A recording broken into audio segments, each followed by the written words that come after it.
नमस्कार, आप देख रहे हैं हमारा उत्तराखंड। मैं हूं आपके साथ शैलेंद्र चौहान। बुलेटिन की शुरुआत करेंगे उससे पहले एक नजर इस वक्त की हेडलाइंस पर।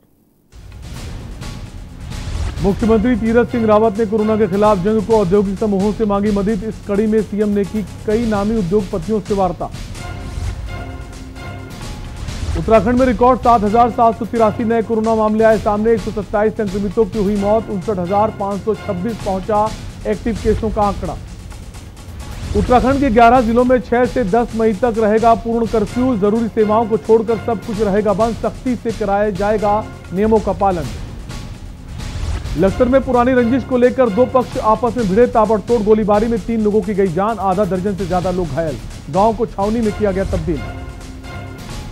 हैदराबाद की जू में 8 शेरों के कोरोना पॉजिटिव पाए जाने पर देश भर के नेशनल पार्कों को किया गया अलर्ट। कॉर्बेट नेशनल पार्क में भी बरती जा रही सतर्कता। अलर्ट के बाद नैनीताल में उच्च स्तरीय प्राणी उद्यान में बरती जा रही है सावधानी। कोरोना वायरस के चलते कराया गया चूने और पोटेशियम का छिड़काव। आप देख रहे हैं के न्यूज, खबरों का सारथी। और बुलेटिन की शुरुआत करेंगे देहरादून की खबर से, जहां कोरोना पर उत्तराखंड आईएएस एसोसिएशन का फैसला आया है। आगामी 3 महीने कटेगा प्रत्येक माह में 1 दिन का वेतन। मुख्यमंत्री राहत कोष में जमा कराई जाएगी ये राशि। उत्तराखंड आईएएस एसोसिएशन ने फैसला लिया है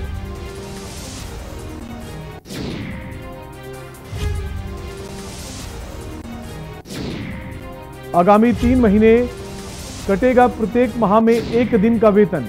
मुख्यमंत्री राहत कोष में इस राशि को जमा कराया जाएगा। उत्तराखंड आईएएस एसोसिएशन का एक बड़ा फैसला सामने आया है।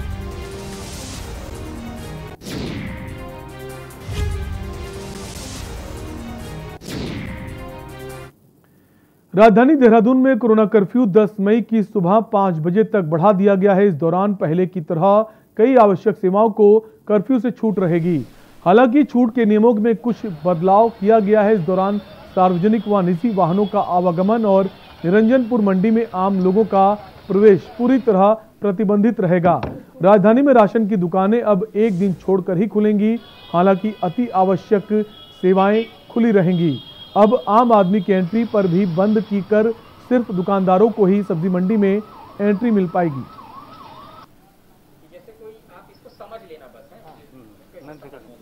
रेगुलेट किया गया है कि जो आम नागरिक हैं वो थोक मंडी में नहीं जाएंगे। जो रिटेल सब्जी खरीदने वाले लोग हैं वही जाएंगे। इसके अलावा भी लोगों पे और 12 बजे तक ही जो है वो दुकानें खुलने का रहेगा। और लोगों से अपील है कि जितना जल्दी वो जो है अननेसेसरी बाहर निकलना बंद करेंगे। जितना जल्दी कोविड के प्रोटोकॉल बाकी मेजॉरिटी के लोग फॉलो कर रहे हैं, कुछ लोग अभी भी नहीं कर रहे हैं, अगर वो कर लेंगे तो जल्दी हमें इन सारी समस्याओं से छुटकारा मिलेगा और फिर नॉर्मलसी की तरफ जो है हम बढ़ेंगे। उत्तराखंड के रुड़की में 2 दिन पहले ऑक्सीजन की कमी से 5 लोगों की मौत हो गई थी, जिसके बाद सवाल खड़े हो गए हैं कि क्या उत्तराखंड में ऑक्सीजन की कमी है। हालांकि स्वास्थ्य सचिव ने ऑक्सीजन की कमी को लेकर कहा है कि सभी अस्पतालों को व्हाट्सएप ग्रुप के जरिए जोड़ा गया है। अगर कहीं भी ऑक्सीजन की कमी है तो अस्पताल प्रशासन को 24 घंटे पहले सरकार के अधिकारियों को बताना होगा, ताकि ऑक्सीजन की कमी से किसी की मौत ना हो। और रुड़की में ऑक्सीजन की कमी से मौत मामले में डीएम हरिद्वार द्वारा जांच के आदेश भी दिए गए हैं।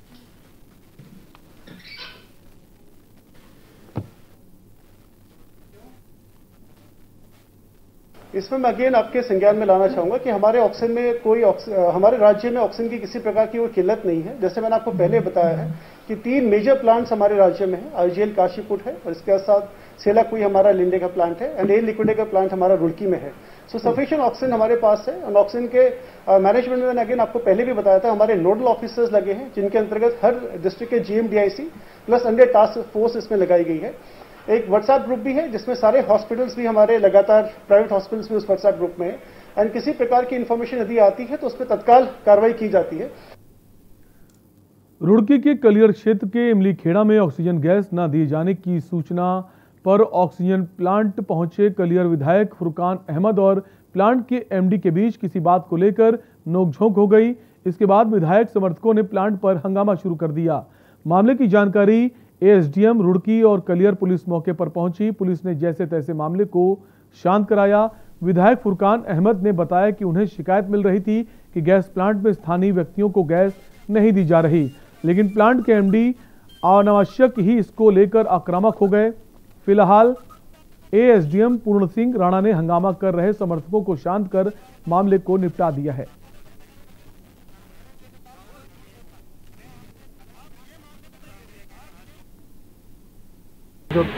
आज जो ये इमली खेड़ा माँ गंगा गैस प्लांट है, इसमें हम आए क्योंकि यहाँ लोगों को शिकायत मिल रही थी लोकल वालों की कि हमें गैस नहीं मिला, क्योंकि हमारे कलियर शरीफ में बाजूएड़ी में गैस ना मिलने की वजह से उनकी डेथ होगी। तो आज हमने आकर यहाँ पर बात करी तो मैं पहले आनाकानी करती, हमें डीएम साहब ने मना कर रखा कि लोकल को ना दो। फिर हमने अधिकारियों से बात करी, जब फिर मौके पर एसडीएम आए तो सीओ आए, इंस्पेक्टर आए और सब जो उनके जिम्मेदार थे वहाँ पर है, उन सब ने आश्वासन दिया कि नहीं हम लोकल वालों को गैस देंगे, जिसे भी डॉक्टर का पर्चा होगा, जिसे ऑक्सीजन की ज़रूरत होगी हम फर्स्ट प्रायोरिटी पर लोकल वालों को देंगे। और लोकल वालों के साथ साथ और जो हम ज़्यादा से ज़्यादा गैस तैयार कर रहे हैं जो लोगों की जान बचा सके। जो प्लांट है मिस्टर चोपड़ा जी, सभी लोग बहुत अच्छी मेहनत कर रहे हैं, क्योंकि सबजेंट में जो ऑक्सीजन को लेकर लोगों की डिमांड्स बढ़ रही है तो उसके अकॉर्डिंग प्रोडक्शन भी किया जा रहा है। कुछ लोगों के द्वारा डिमांड की जा रही है कि जिनको होम आइसोलेट किया गया है उनको भी सिलेंडर वगैरह उपलब्ध कराया जाए।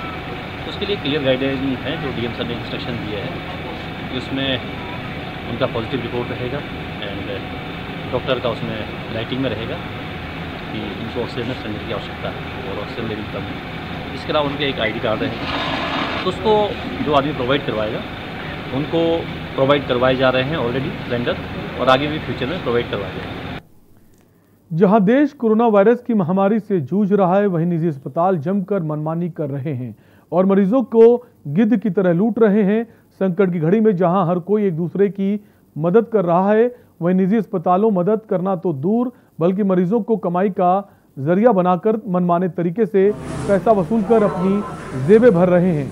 यही नहीं, मरीजों के उपचार के लिए जिन डॉक्टर्स को नियुक्ति की गई है वो भी मरीजों का उपचार करने के बजाय निचले कर्मचारियों से उनकी देखरेख करा रहे हैं, जिससे मरीजों का ठीक से उपचार नहीं हो पा रहा और मरीजों को अपनी जान गंवानी पड़ रही है।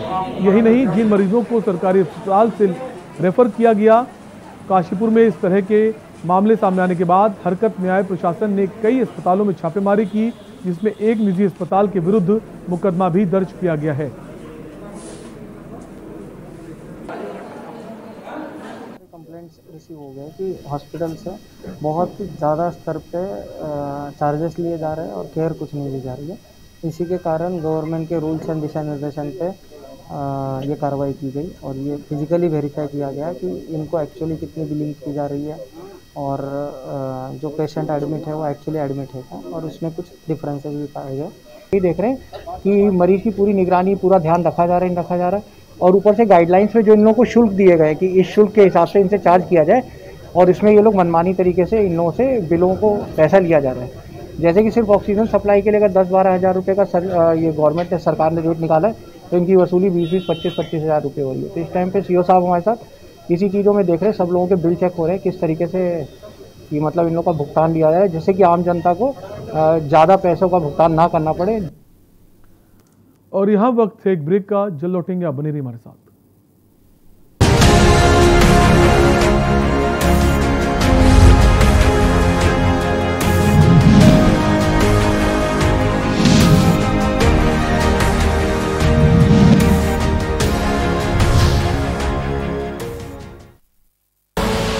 आप देख रहे हैं के न्यूज, खबरों का सारथी। अगर आपकी कोरोना रिपोर्ट पॉजिटिव आती है तो घबराएं बिल्कुल नहीं।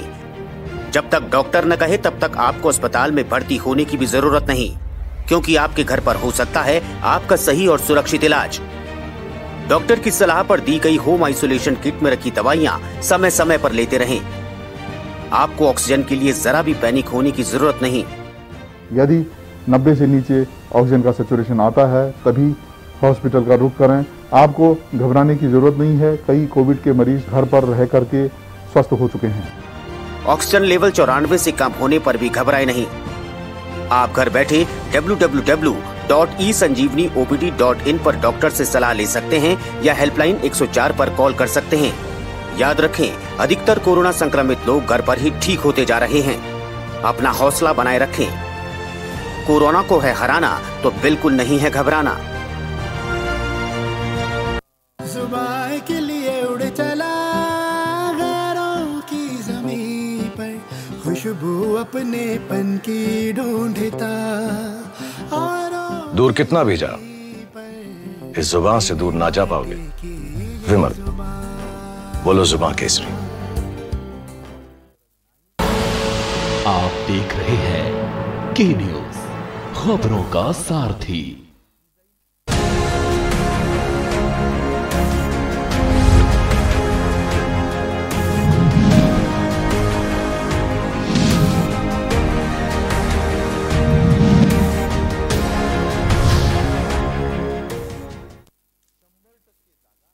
नैनीताल हाई कोर्ट ने किसानों की फसल का भुगतान नहीं करने को गंभीरता से लिया है। कोर्ट ने कृषि सचिव को अवमानना नोटिस जारी कर 3 सप्ताह में जवाब दाखिल करने के निर्देश दिए हैं। गुरुवार को न्यायाधीश न्यायमूर्ति मनोज कुमार तिवारी की एकल पीठ में किसान नेता डॉक्टर गणेश उपाध्याय की अवमानना याचिका पर सुनवाई हुई।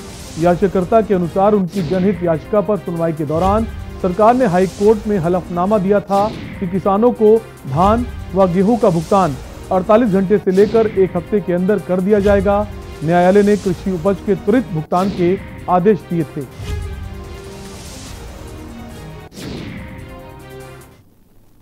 मेरे द्वारा नैनीताल हाईकोर्ट के सिंगल बेंच में एक याचिका अवमानना का न्यायालय ने उत्तराखंड के कृषि सचिव को हरवंश सिंह चुग को अवमानना का नोटिस जारी करते हुए 3 हफ्ते के अंदर अवमानना का जवाब दाखिल करने के लिए कह रखा है, क्योंकि मेरे द्वारा जनहित याचिका में पूर्व में भी धान गेहूं के भुगतान 48 घंटे से 1 हफ्ते के अंदर करने की बात कही गई थी। सरकार ने लिखित तौर पे दिया था, लेकिन आज गेहूं 2 महीने हो चुके हैं गेहूं का तोलना और 25 दिन से भुगतान नहीं हो पाया है, जिसमें लगभग 100 करोड़ और धान का विगत 7 माह से 21 करोड़ का नहीं हुआ है। लक्सर के कोतवाली क्षेत्र के खेड़ी खुर्द गांव में पुरानी रंजिश के चलते 2 पक्षों में खूनी संघर्ष हो गया। एक पक्ष ने दूसरे पक्ष पर अंधाधुंध गोलियां चला दी। इस दौरान गोली लगने से 3 लोगों की मौत हो गई, जबकि 6 से अधिक लोग गोली लगने से घायल हो गए हैं। मौके पर भारी पुलिस बल को तैनात कर दिया गया है। घटना के बाद से ही गांव में तनाव का माहौल है। मृतकों के परिजनों का आरोप है कि पुरानी रंजिश के चलते गांव के रास्ते में हाथ लगाकर बैठे दूसरे पक्ष के कई लोगों ने उन पर गोलियां चला दी। पूरे गांव को छावनी में तब्दील कर दिया गया है।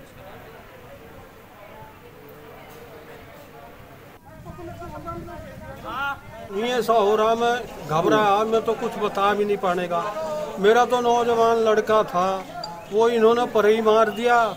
एक पोता था, दूसरा भतीजा था और होर कभी गोली लग रही। बोला जी दफन करा कर आ रहे थे, कुछ ने 2 पर मार दिए, कुछ यहाँ पप्पन के घर में ये आदमी आए थे। तो हमारे पास लगभग 2:30 बजे सूचना मिली थी कि खेड़ी खुर्द गाँव में झगड़ा हुआ है, इसमें फायरिंग भी हुआ है। इसमें 2 लोग जो है गंभीर रूप से घायल हैं, हॉस्पिटल का रेफर किया गया है करके। तुरंत हमारा सभी उच्च अधिकारी घटनास्थल पर पहुंच गए थे, हम भी पहुंच गए थे। अभी सूचना मिली कि 3 लोगों का इसमें डेथ हो गई, बाकी लोगों का घायल का उपचार हो रहा है। अभी जो है इनसे हम पूछताछ कर रहे हैं और इनसे तहरीर लेकर मुद्दा कायम करके आवश्यक कार्रवाई करेंगे। देश में लगातार कोरोना संक्रमित की संख्या तेजी के साथ बढ़ती जा रही, जिसके चलते सरकार ने नई गाइडलाइन जारी कर 10 मई तक लॉकडाउन लगाने की घोषणा की है। लॉकडाउन के चलते रोजमर्रा के इस्तेमाल वाली चीजों की भी दामों में भारी बढ़ोतरी हो गई है, जिससे लोगों को काफी परेशानियों का सामना करना पड़ रहा है। खासकर कोरोना महामारी के चलते दवाइयों के रेट तेजी के साथ बढ़ने से पीड़ित लोगों की समस्या और बढ़ गई है। ऐसे हालात में अपने परिजनों का इलाज कराने के लिए भी लोगों की खासी मशक्कत करनी पड़ रही है। दवाइयों में भारी बढ़ोतरी के कारण लोगों में खासा रोष भी है। वहीं मेडिकल स्वामियों को भी महंगी दवाइयां मिलने पर परेशानी का सामना करना पड़ रहा है, जबकि अस्पतालों में कोरोना महामारी के चलते लोगों की भारी भीड़ देखी जा रही है।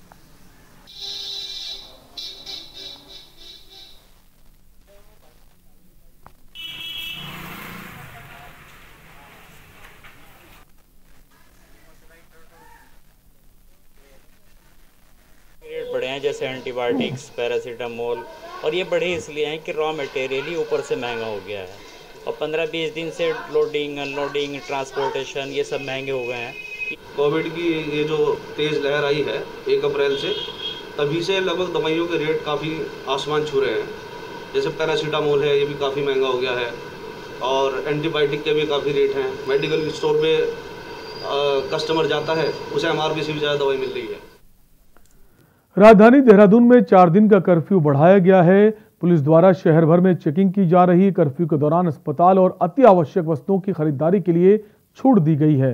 हालांकि कई लोग बेफजूल बाहर घूमने वालों के खिलाफ चालान की कार्रवाई की जा रही है। सब इंस्पेक्टर राजेंद्र पुजारा ने बताया कि पहले बड़ी तादाद में मास्क न लगाने वाले लोगों के खिलाफ चालान की कार्रवाई की जा रही थी, लेकिन अब लोगों में जागरूकता आई है। सभी लोग मास्क लगाकर ही बाहर निकल रहे हैं। हालांकि सोशल डिस्टेंसिंग के खिलाफ कार्यवाही की जा रही है। वहीं के न्यूज संवाददाता ने इसका जायजा लिया।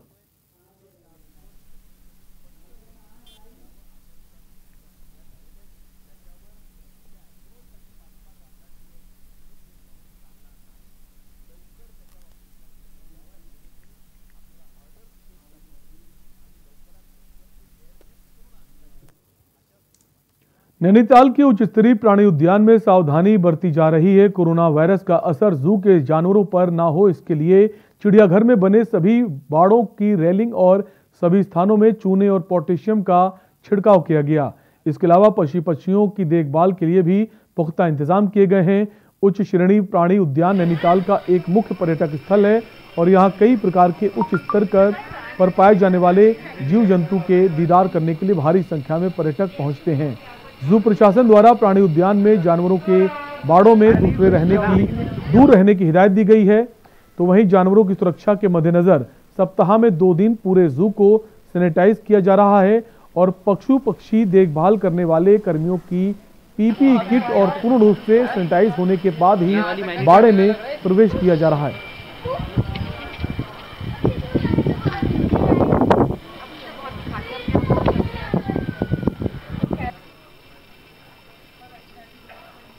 हम लोग जू को सैनिटाइज कर रहे हैं और जैसे फूड दिया जा रहा है एनिमलों को, तो वहाँ पर हम लोग प्रिकॉशन बरत रहे हैं। वो प्रॉपर अपना किट पे प्रॉपर पीपी किट पहनी है, उनने मास्क और हैंड सैनिटाइज करके और जो ग्लव्स हैं उनको पहन के अपने वो एनिमल के वहाँ पर ऑपरेट कर रहे हैं। हमारे कार्निवोरस एनिमल्स है, चाहे वो टाइगर है, चाहे लेपर्ड्स है, तो उसके लिए विशेष हम ये चीज़ कर रहे हैं ताकि जो हमारे कीपर्स है अगर बाड़े में जाने से पहले अपने को सैनिटाइज करें, ग्लव्स पहने, पीपी किट पहन के, मास्क पहन के, तो उस तभी इंटर करें उसको खाना देने के लिए। और इसके साथ ही हम उसके इम्यूनिटी ज़्यादा अच्छी हो उसके लिए हम फीड सप्लीमेंट और विटामिन वगैरह प्रोवाइड करा रहे हैं। खबर रुड़की के झबरेड़ा थाना क्षेत्र के अंतर्गत ग्राम टिकोला से है, जहां एक पीड़ित परिवार ने गांव के ही जोगेंद्र नामक युवक से अपनी जान माल की सुरक्षा की गुहार लगाई है। साथ ही धोखाधड़ी कर जमीन हथियाने का भी आरोप लगाया है। आपको बता दें कि बीते 1 मई के दिन जोगिंदर अपने दर्जनों साथियों के साथ उनकी जमीन पर आया और उनकी खड़ी फसल पर रोटर चलाकर उसे नष्ट कर दिया। पीड़ित परिवार का कहना है कि इस घटना से पूरा परिवार सदमे में है और एक भय की जिंदगी जी रहा है। उनका कहना है कि उक्त व्यक्ति एक दबंग व आपराधिक प्रवृत्ति का व्यक्ति है और वो ऐसी कोई भी घटना उसके साथ कर सकता है जिससे कि उनकी जान माल का नुकसान हो। इसलिए पीड़ित अपने व अपने परिवार की सुरक्षा की मांग करता है।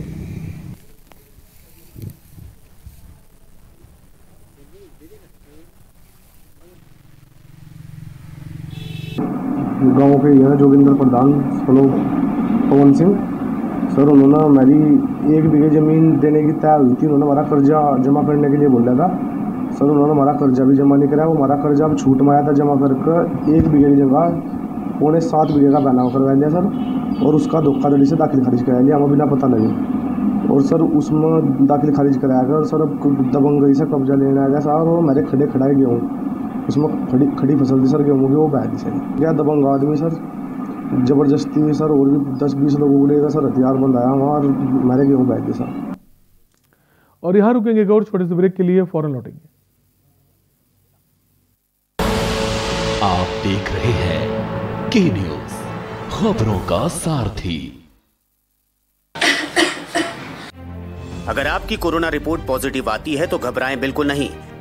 जब तक डॉक्टर न कहे तब तक आपको अस्पताल में भर्ती होने की भी जरूरत नहीं, क्योंकि आपके घर पर हो सकता है आपका सही और सुरक्षित इलाज। डॉक्टर की सलाह पर दी गई होम आइसोलेशन किट में रखी दवाइयां समय समय पर लेते रहें। आपको ऑक्सीजन के लिए जरा भी पैनिक होने की जरूरत नहीं। यदि 90 से नीचे ऑक्सीजन का सैचुरेशन आता है तभी हॉस्पिटल का रुख करें। आपको घबराने की जरूरत नहीं है। कई कोविड के मरीज घर पर रह करके स्वस्थ हो चुके हैं। ऑक्सीजन लेवल 94 से कम होने पर भी घबराए नहीं। आप घर बैठे www.esanjeevaniopd.in पर डॉक्टर से सलाह ले सकते हैं या हेल्पलाइन 104 पर कॉल कर सकते हैं। याद रखें, अधिकतर कोरोना संक्रमित लोग घर पर ही ठीक होते जा रहे हैं। अपना हौसला बनाए रखें। कोरोना को है हराना तो बिल्कुल नहीं है घबराना। पर ये दिल है कि चख रहा है उन्हीं अल्फाजों का दूर कितना भी जाओ, इस जुबान से दूर ना जा पाओगे। विमल, बोलो जुबान केसरी। आप देख रहे हैं के न्यूज, खबरों का सारथी।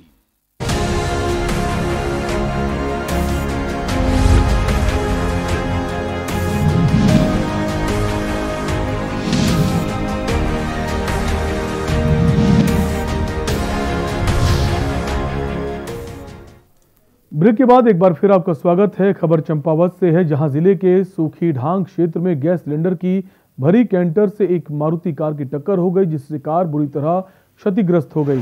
किसी प्रकार की कोई जनहानि नहीं हुई है। बहुत बड़ा हादसा होते हुए टल गया। बता दें, मौसम खराब होने के चलते कार सड़क पर अनियंत्रित हो गई थी, जिससे ये हादसा हो गया। जैसे आती है गैस वाली, वो कार ऊपर से आती। अच्छा, किस तरीके से हुआ एक्सीडेंट? किस तरीके से हुआ, ये ऊपर से आती है। मेरे इतने पाँच जगह तो अपनी साइड में ही आगे थे, तब तक कार घूम गई। किसी की चोट चाट आई? चोट तो किसी ने। खबर उत्तरकाशी से है, जहां आज पुलिस व जिला प्रशासन की संयुक्त टीम ने बड़कोट बाजार में चेकिंग अभियान चलाया। कोविड नियमों का उल्लंघन करने वालों के प्रति चालान की कार्रवाई की गई।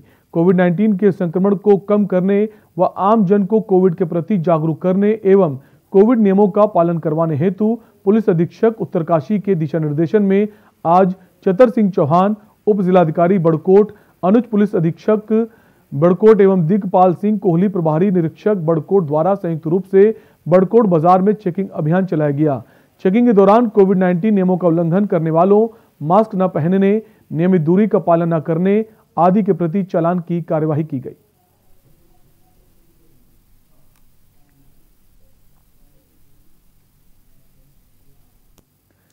देश भर के साथ साथ उत्तराखंड राज्य में भी आए दिन कोरोना कोहराम मचा रहा है। आपको बता दें कि हर दिन कोरोना महामारी एक नया रिकॉर्ड बना रही है। बीते 24 घंटे में 7,500 से अधिक मामले सामने आ चुके हैं। हालांकि बढ़ते संक्रमण की रोकथाम के लिए सरकार द्वारा लगातार कड़े प्रयास किए जा रहे हैं। पूरे मामले में ये रिपोर्ट देखिए।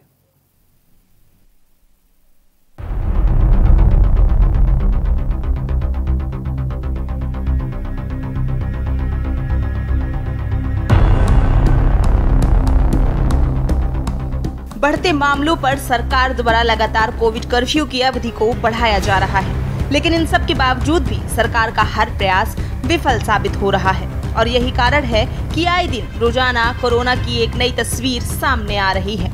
इतना ही नहीं, टिहरी में स्वास्थ्य विभाग की लाचारियां सामने आ रही हैं। एक कोरोना पॉजिटिव मरीज को Covid hospital Narendra Nagar refer तो कर दिया गया, लेकिन 1.5 घंटे तक उसे एम्बुलेंस नहीं मिल पाई।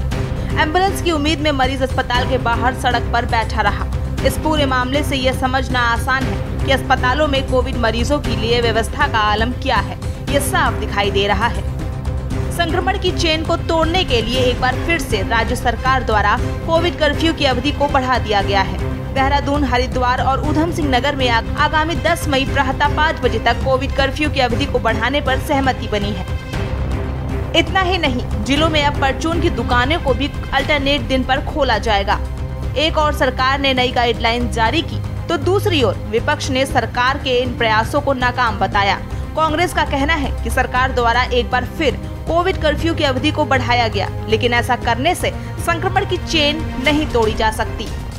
उधर भाजपा ने अपनी प्रतिक्रिया दी और कहा कि जब कोरोना की पहली लहर प्रदेश में आई तो सरकार ने कर्फ्यू न लगाकर लॉकडाउन लगाया था। प्रदेश की भारतीय जनता पार्टी की सरकार प्रदेश में कोरोना को रोकथाम में नाकाम साबित हुई है। इन्होंने पहले सर्वदलीय बैठक बुलाई तो कांग्रेस ने इसमें ये बोला था कि राज्य हित में आप जो भी निर्णय लेंगे कांग्रेस आपके साथ है। आज इन्होंने 4 दिन का लॉकडाउन प्रदेश के अंदर बढ़ा दिया। इससे पहले भी इन्होंने लॉकडाउन बढ़ाया, लेकिन इससे जो कोरोना की चेन है जो वो तो टूटी नहीं है। मेन ये है कि कोरोना कैसे रुकेगा। सरकार को इस पर गंभीरता से विचार करना चाहिए और इसके लिए कुछ सख्त कदम भी उठाने पड़े सरकार को, तो सख्त कदम भी सरकार उठाए। उत्तराखंड में कोरोना के खिलाफ लड़ाई मुख्यमंत्री माननीय श्री तीरथ जी के नेतृत्व में पूरी मजबूती के साथ लड़ी जा रही है और जहां एक और संक्रमण को रोकने के लिए कोरोना कर्फ्यू की व्यवस्था भी की गई कई स्थानों पर, वहीं जो बीमार हैं उनके उपचार के लिए व्यापक तौर पर प्रबंध किए गए हैं और किए जा रहे हैं। आए दिन संक्रमण की चेन बढ़ती जा रही है। आलम ये हो गया है कि हर 24 घंटे का एक नया रिकॉर्ड आम जनमानस में एक खौफ पैदा कर रहा है। मौजूदा समय को देखते हुए सरकार द्वारा कोविड कर्फ्यू की अवधि को 4 दिन के लिए और बढ़ा दिया गया है, लेकिन यहाँ सवाल ये उठता है कि क्या इन सब कड़े प्रयासों के बावजूद भी सरकार संक्रमण की चेन को तोड़ने में सफल हो पाएगी। के न्यूज इंडिया के लिए अशोक कुमार की रिपोर्ट। फिलहाल इस बुलेटिन में इतना ही। बाकी खबरों के लिए आप बने रहिए के न्यूज इंडिया के साथ। नमस्कार।